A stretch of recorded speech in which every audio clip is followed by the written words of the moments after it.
नरेंद्र मोदी चुनावी सभा को संबोधित कर रहे हैं। और आपका नाता बहुत पुराना रहा है। यहां के सारे मछुआरे मच्छी पकड़ने के लिए उस तरफ आते हैं और पाकिस्तान की सीमा तक जाते हैं ना? हाँ, माला माइक है।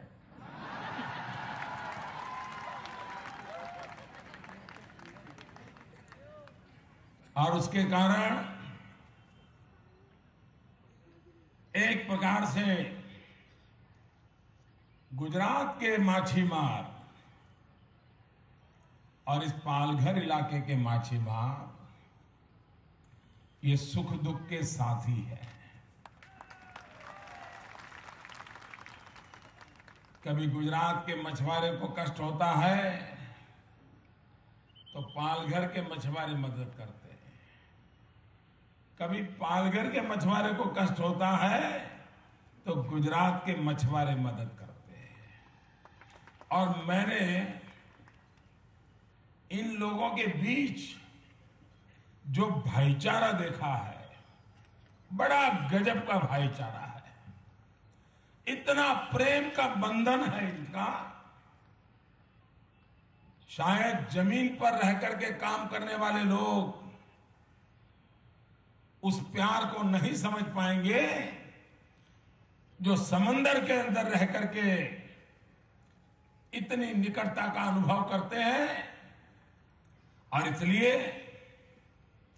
एक प्रकार से समुद्री तट पर गुजरात का और आपका जीवन एक प्रकार से एक रस जीवन रहा है।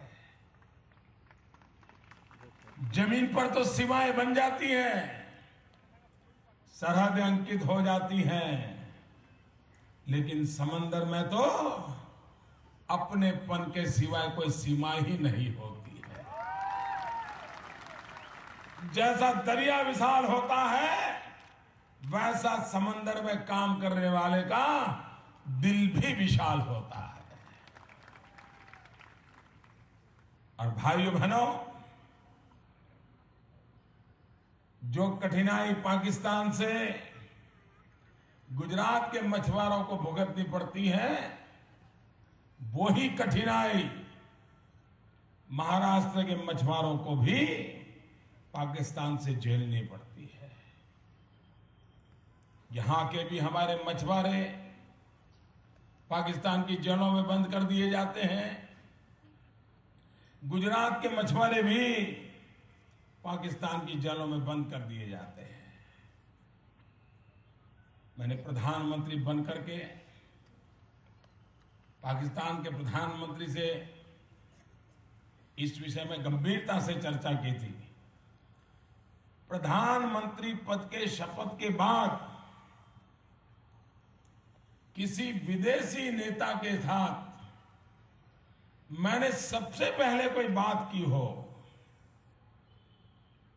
तो मैंने यहां के मेरे मछुआरों की चिंता व्यक्त की थी। मेरा पहला काम यह था। और मैंने कहा था पाकिस्तान के प्रधानमंत्री जी से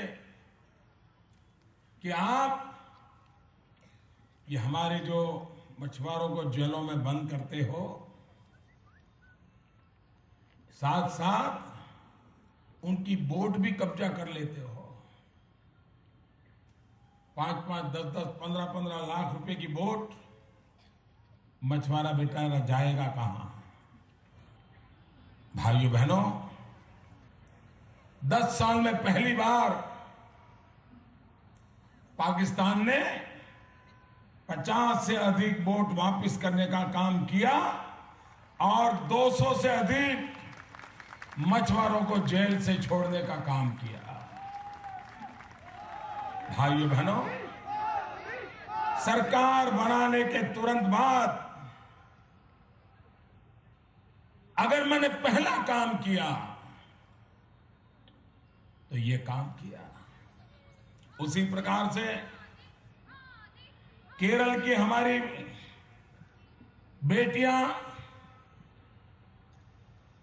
इराक के लोगों की सेवा करती थी,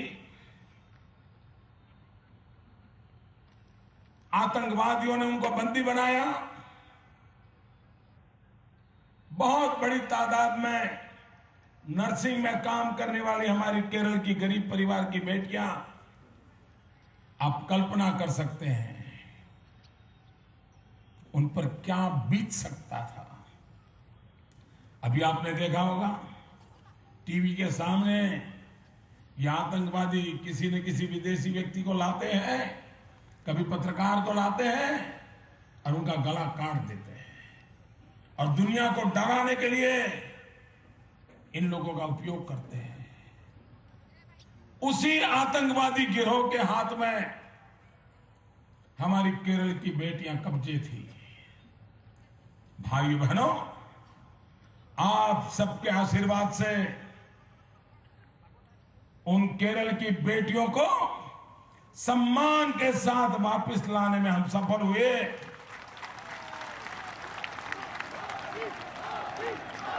उन बेटियों पर कोई खरोच नहीं आई भाइयों, कोई खरोच नहीं आई। कभी कभी हमारे कांग्रेस के नेता पूछते हैं, मोदी ने 60 दिन में क्या किया। मैं ये कांग्रेस वालों को पूछता हूं, भाइयों बहनों, 60 साल उन्होंने राज किया। 60 साल पंचायत से लेकर के पार्लियामेंट तक उन्होंने राज चलाया। कभी हिसाब दिया क्या? जरा जवाब दीजिए, हिसाब दिया क्या? कभी अपने वादों का जवाब दिया? अपनी घोषणाओं का जवाब दिया? भाइयों बहनों, खुद तो किसी को जवाब नहीं देते और मेरे से जवाब मांग रहे हैं।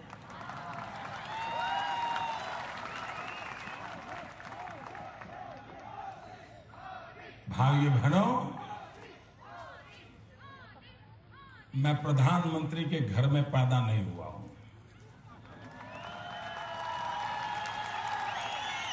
न ही मैं मुख्यमंत्री के घर में पैदा हुआ हूं।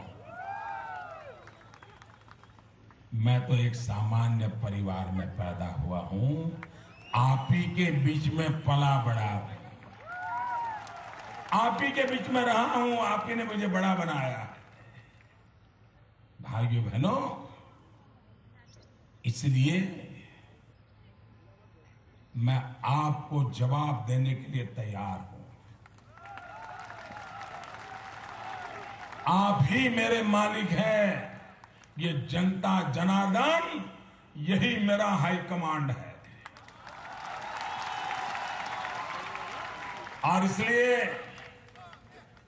आपने मुझे जो जिम्मेवारी दी है, मैं पाई पाई का हिसाब दूंगा, पल पल का हिसाब दूंगा। ये मुझ पे भरोसा कीजिए भाई। और इसलिए मैं कहता हूं, इतना ही नहीं भाइयों, 3-3, 4-4 साल से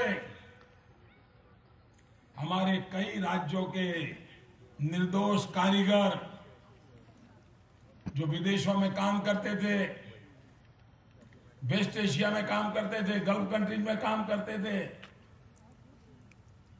किसी न किसी कारण से या तो उनके पासपोर्ट जब्त कर लिए गए थे या इनको जेलों में बंद कर दिया गया था।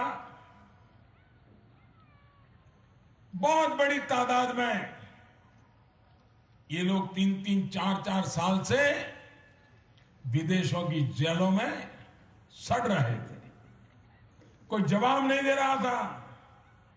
हिंदुस्तान के गरीब परिवार दिल्ली सरकार के दरवाजे खटखटा रहे थे कि हमारे बच्चे नौकरी करने गए थे, मजदूरी करने गए थे, कोई टर्नर था, कोई फीटर था, कोई प्लम्बर था, कोई वायरमैन था, गरीब परिवार के लोग। पता नहीं बच्चे कहां गए, 3 साल हो गए, कोई अता पता नहीं चलता है। भाइयों, सरकार बनने के 100 दिन के भीतर भीतर इन विदेशी ताकतों से बात की, भारत के नौजवानों की चिंता जताई और आज मैं गर्व के साथ कहता हूं वो सारे नौजवान भी अपने घर वापस आ गए, सुख चैन की जिंदगी जी रहे हैं। भाइयों बहनों, जो लोग हमारा हिसाब मांग रहे हैं उनको कभी न मछुआरों की याद आई, न गरीब परिवार की बेटियों की याद आई, न गरीब मां बाप के बेटे जेलों में सड़ रहे थे उनकी याद आई। अगर चिंता की तो हमने की है भाइयों, और इसलिए मैं कहने आया हूं भाइयों, अभी ये पालघर जिला अपना पालने में जुड़ रहा है।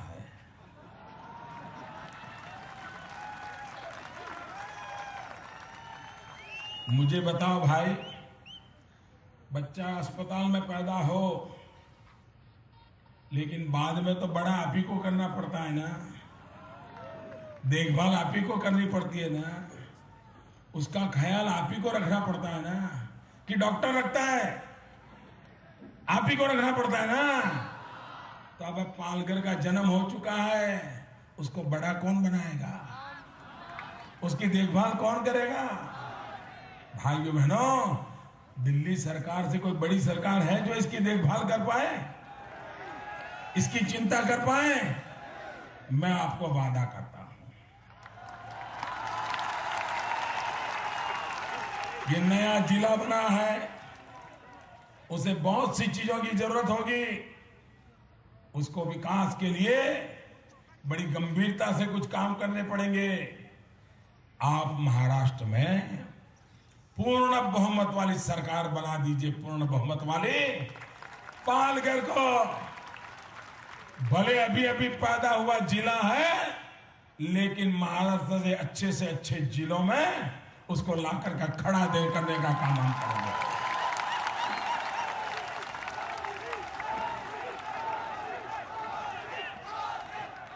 ये पालघर जिला ऐसा है जहां सागरी लोग भी हैं, नागरी लोग भी हैं और डांगरी लोग भी हैं।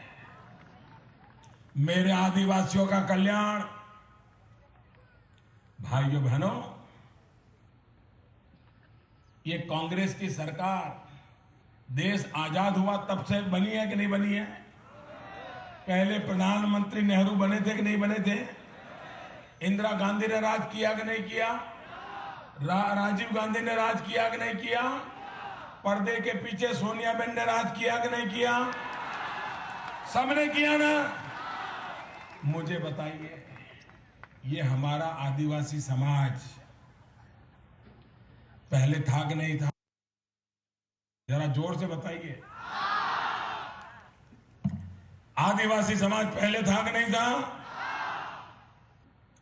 देश आजादी की लड़ाई लड़ रहा तब बिरसा मुंडा के नेतृत्व में आदिवासियों ने आजादी का जंग लड़ा था कि नहीं लड़ा था? प्रभु रामचंद्र जी की मदद आदिवासियों ने की कि नहीं की? छत्रपति शिवाजी महाराज की लड़ाई में आदिवासियों ने हिस्सा लिया कि नहीं लिया? इतने सालों से आदिवासी है, लेकिन कभी कांग्रेस की सरकार को आदिवासियों की याद आई थी क्या?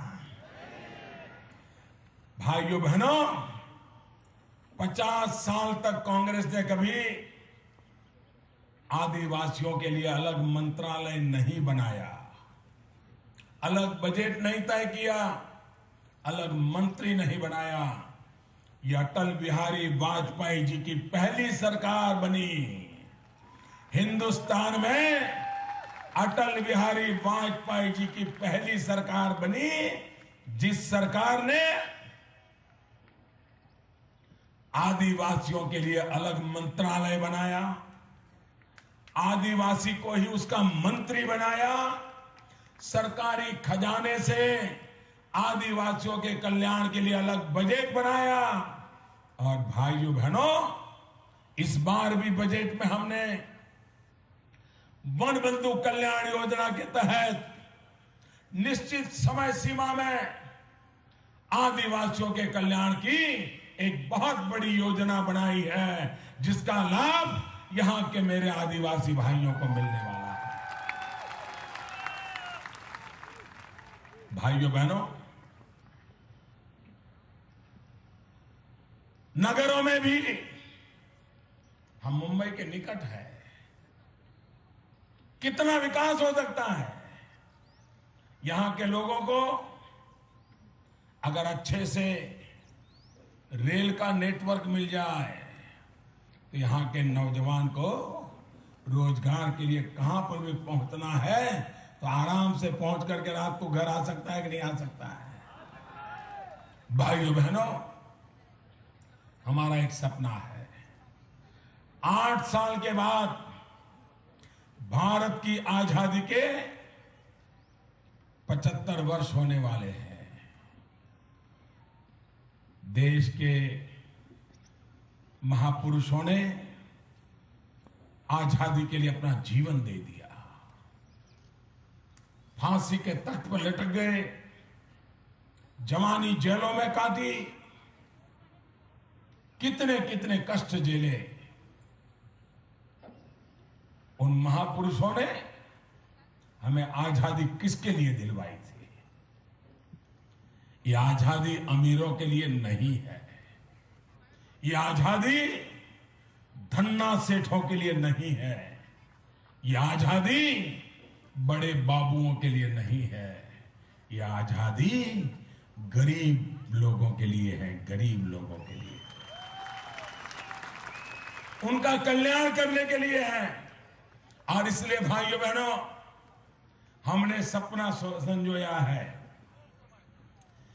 कि 2022 में जब भारत की आजादी के 75 साल होंगे, तब हिंदुस्तान में एक भी परिवार ऐसा न हो जिसके पास रहने के लिए अपना खुद का घर न हो, ऐसा एक भी परिवार न हो।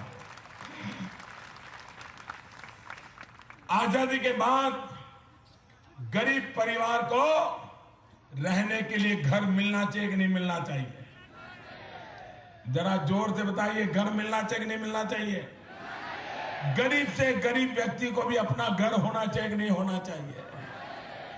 भाइयों बहनों, और घर कहने के लिए सिर्फ 4 दीवारें नहीं, मेरा सपना है ऐसा घर हो जिस घर में बिजली हो, पानी हो, शौचालय हो, नजदीक में बच्चों को पढ़ने के लिए स्कूल हो, बुजुर्ग अगर बीमार हो जाए तो पास में अस्पताल हो, ऐसा घर उसको मिलना चाहिए।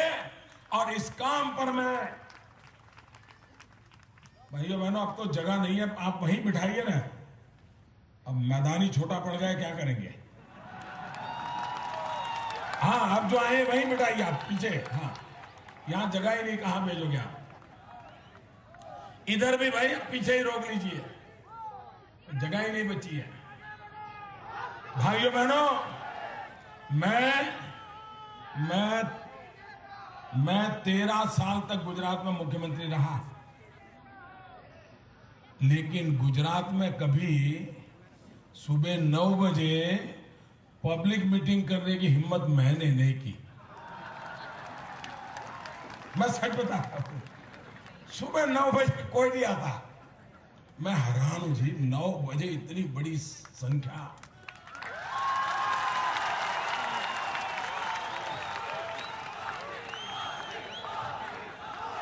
भाइयों बहनों, ये पॉलिटिकल पंडितों को समझ आएगा कि पालघर में क्या होने वाला है।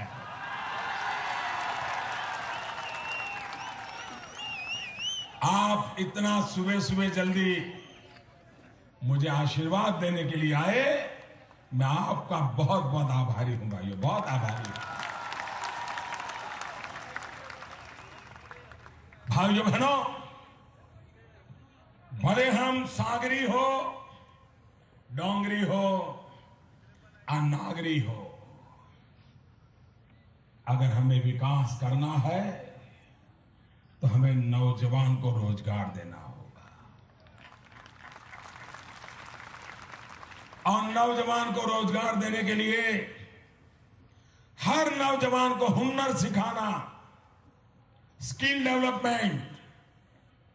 एनसीपी कांग्रेस ने स्कैम महाराष्ट्र बनाया, हम स्किल महाराष्ट्र बनाना चाहते हैं। स्किल महाराष्ट्र। भाइयों बहनों,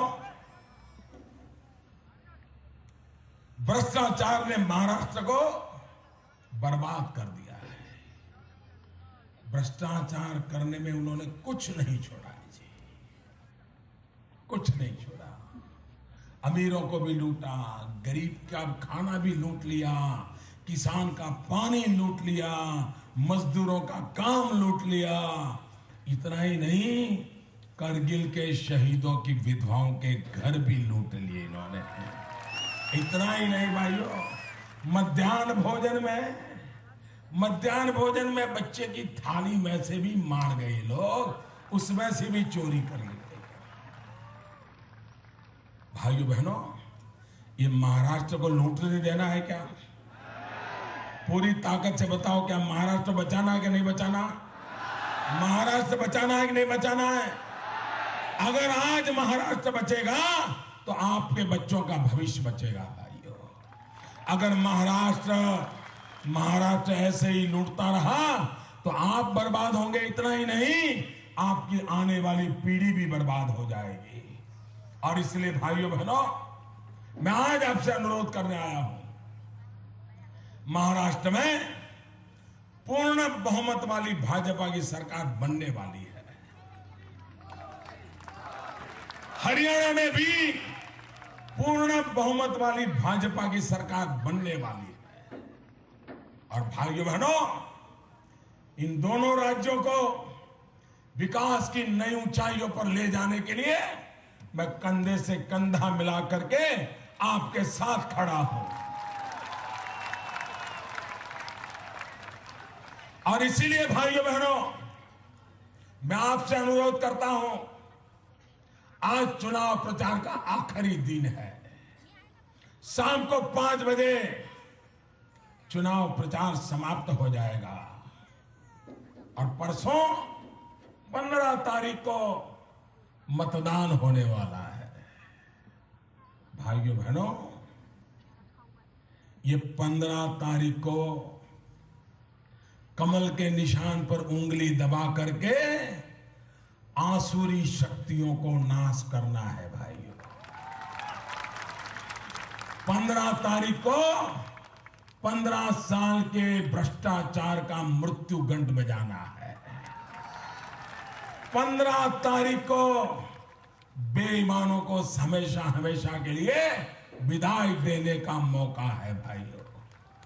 भगवान श्री कृष्ण की उंगली में ताकत थी, भगवान श्री कृष्ण की उंगली में ताकत थी। वो सुदर्शन चक्र से आतताइयों का नाश किया था। कलयुग में, लोकतंत्र में आपकी उंगली में भी वैसी ही ताकत है। आप कमल पे बटन दबाइए, सारी आसुरी शक्तियां नष्ट हो जाएगी भाइयों। भारतीय जनता पार्टी को विजयी बनाइए। भाजपा के सभी प्रतिनिधियों को भारी बहुमत से विजयी बनाइए। ज्यादा से ज्यादा मतदान कीजिए और महाराष्ट्र में विकास के युग का आरंभ कीजिए। यही मेरी आपसे प्रार्थना है।